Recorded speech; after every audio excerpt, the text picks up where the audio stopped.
បាទសួស្តីទៅកាន់ពុកម៉ែបងប្អូនយើងទាំងអស់គ្នាបាទគូបងប្អូនយើងសាជាថ្មីមកកាន់តម្រុយឆ្នោតយួនថ្ងៃថ្មីគឺថ្ងៃទី20ខែ3 2026បាទសម្រាប់ថ្ងៃនេះដែរមានលេខចែកជូនបងប្អូនយើងលេងកម្សាន្តទៀតហើយតែមុននឹងចូលទៅកាន់លេខរបស់យើងគឺអេដមីនសូមនាំបងប្អូនយើងមកមើលនៅលទ្ធផល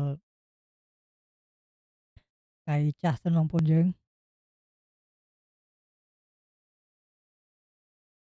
តើបងប្អូនយើងសម្រាប់ថ្ងៃហ្នឹងគឺអត់មានចូលទេបងប្អូនយើងមិនបាច់ចាំមើលទេអត់មានបើកមកឲ្យតែមានទេបងប្អូន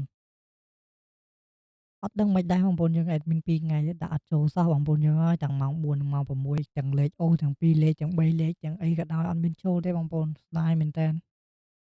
អេដមីនមិនដឹងធ្វើម៉េចទេអ្នកបងប្អូនយើងដាក់អត់ត្រូវសោះដូចថ្ងៃសោយរបស់អេដមីនណានេះចាឥឡូវនេះបងប្អូនយើងចូលទៅកាន់100ថ្ងៃថ្មីតែម្ដងទៅបងប្អូនយើងលេខថ្ងៃទី19នេះដាក់ខុយបងប្អូនអត់ចូលសោះតែសម្រាប់លេខថ្ងៃថ្មីនេះមានឲ្យលេខខ្ទង់9ម្ដងបងប្អូនយើងតែសង្ឃឹមថាវានឹងលេខហេងទៅដល់940ម្ដងបងប្អូនយើងហើយ2លេខដាក់64មួយ48 23 99បងប្អូនយើងអត់មានដាក់ឲ្យប៉ុណ្ណឹងសម្រាប់លេខអូសនឹង2លេខហើយសម្រាប់3លេខថ្ងៃនេះអត់មានអាចដាក់ឲ្យ264 264និងមកគ្រាប់ចុងក្រោយ